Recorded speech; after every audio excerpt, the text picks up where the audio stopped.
All right, to look at this and the rest of the day's top stories, I'm joined by Herald Sun columnist Steve Price. Steve, so good to see you. Now, the question is whether the inflation data today, whether this is a blip, whether this is just volatility in the data, or and because of the fuel excise coming off, or whether this is going to be more of an entrenched issue. It's not good news for households, and we are likely to see rate rises. Are we ever? And I think next Tuesday, Sharri, without being, too exaggerated, we could see that the interest rate rise is the one that breaks the family bank. I mean, I feel for everyone in Australia who has a floating mortgage. I know a lot of people that have gone through the rate rises that we've had over the past 12 months. They got to the last one and they started to be told by the government and by the Reserve Bank and economists, oh, well, that's probably it. Looks like inflation's on the way down. And then bang, you have today that increase up to 6.8. They blame it largely on fuel prices, but when you drive around Australia, fuel prices have dropped over the last few weeks. So that seems, unable to match up those numbers. But you do sit back and wonder, don't you, when you listen to Philip Lowe, Jim Chalmers and anyone else down in the big house down there, are they really in touch with what's happening out in the real world? And you wonder whether they are. Yeah, I mean, the government argues it is because of the fuel excise coming off, but then you wonder why there was such an impact, the reaction in the ASX, and why there is now this speculation over rates rising as well.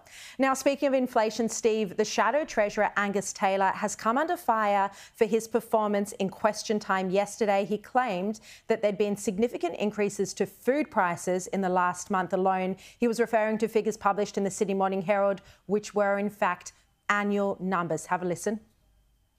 In the last month alone, the price of Vegemite has increased by 8%, peanut butter by 9%, yoghurt has increased by 12%. Having promised to take responsibility, will the Prime Minister apologise to Australians for failing to take pressure off inflation, meaning Australians will pay more at the checkout? Steve, do you think this damages his economic credibility? He wants to become the Treasurer. Yeah, it does, Sharri. It damages his economic credibility. But one thing I will say about that, I was watching that live. I don't know if you were, you probably were. So was Anthony Albanese across the dispatch box. So was Jim Chalmers sitting in his seat across from the dispatch box. And when Angus Taylor said that figure about Vegemite, that was the first example he used, did Anthony Albanese shout out, "Shame you got that wrong," or did Jim Chalmers jump up and say, "You got the figures wrong, mate"? And did I jump up off my couch and go, 8% Vegemite, that can't be right? No, I didn't, because we're so used to things going up now in this country that you sort of thought, oh, well, that may be plausible. It wasn't until someone went back to someone's office and started crunching the numbers that they actually had a crack at Angus Taylor. So I think he's copped it as he probably should. But I think his critics were a bit too quick to jump. Yeah, very good point. When other people don't notice the mistake in real time, well, maybe they weren't as on top of the data either. Now, this is something you are all over, Steve Price. The AFL has terminated its investigation into alleged racism at the Hawthorn Football Club. Investigators found no mistreatment of First Nations players, and there were no adverse findings made against former coaches Alistair Clarkson and Chris Fagan. This whole saga, though, Steve, seems far from over because the four families involved say they now want to take this to the Human Rights Commission. Yeah, Mark Robinson in the Herald Sun this afternoon is saying they will do that, so they'll go to the Human Rights Commission. There was a hastily called media conference at 7:45 last night. The outgoings, you've always got to read the tea leaves with the AFL to work out what's actually happening behind the scenes. Gil McLachlan, the outgoing CEO, appeared on his own, not with the new CEO, Andrew Dillon, who's the legal advisor of the AFL currently. He wasn't anywhere to be seen. So what does that mean? That means that Gil McLachlan, if anything goes wrong here, he's going to take the blame. He'll be out the door and no one will care. But how do you have an investigation into allegations of racism at a football club and then come out with an independent report? You stop the independent report, you come out and have a media conference and say, well, the coaches are no problem. The families themselves, the Indigenous families, they haven't done anything wrong. The AFL hasn't done anything wrong, but Hawthorn might have done something wrong. They didn't do anything wrong. They had an independent inquiry, and when the report came back and it was so shocking, what did they do, Sharri? They handed it over to the Integrity department of the AFL and let them run the inquiry. Why is it everyone's fault but the AFL? Hawthorn's going to be set up here as being the outlaws in all of this. They're probably going to lose maybe some draft picks and maybe get a fine, which is just, I don't think it's sensible the way to do it. The AFL, again, are blaming someone else.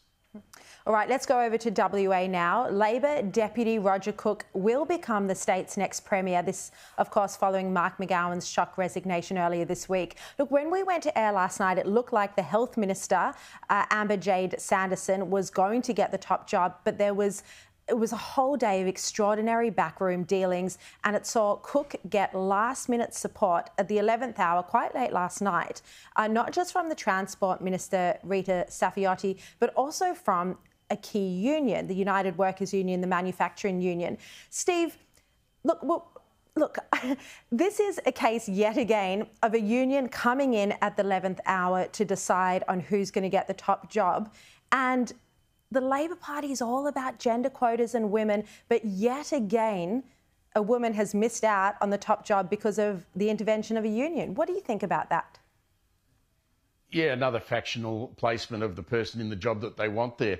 One of the interesting things I find about this, Sharri, hand on heart, have you ever heard of any of these people other than Mark Absolutely McGowan? not. And I made that point. Absolutely not. We had to look up live on air last night the name of Amber Jade Sanderson, because he was a one-man band, Mark McGowan was. He had all the profile. He did it all himself. He held all the press conferences. He loved the attention, and it's left the others with no profile, which actually gives the Liberal Party potentially a chance to win more than 2 lower house seats at the next election.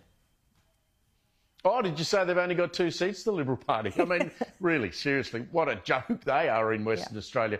I mean, I love Western Australia. And in Melbourne. My sister runs a business there. And look, you know, they over there are their own country, let's be honest. And the rest of us over here, we should just let them get on with it, because they keep digging things up out of the ground and making us a lot of money. All right, let's move on. The ADF chief, Angus Campbell, he's come under fire for a range of things this week, including that ban on soldiers drinking beer. He admitted to a perception of a conflict of interest when he faced a Senate estimates hearing into a review of honours and awards for the ADF's Afghanistan commanders. There's even calls now for him to hand back one of his own medals. How do you think he's going in this job, Steve? Really badly. And Australians hate nothing more than this idea that the shiny brass people at the top, who we should remind ourselves, even though Campbell went in and out of Afghanistan a lot, he was based in Dubai.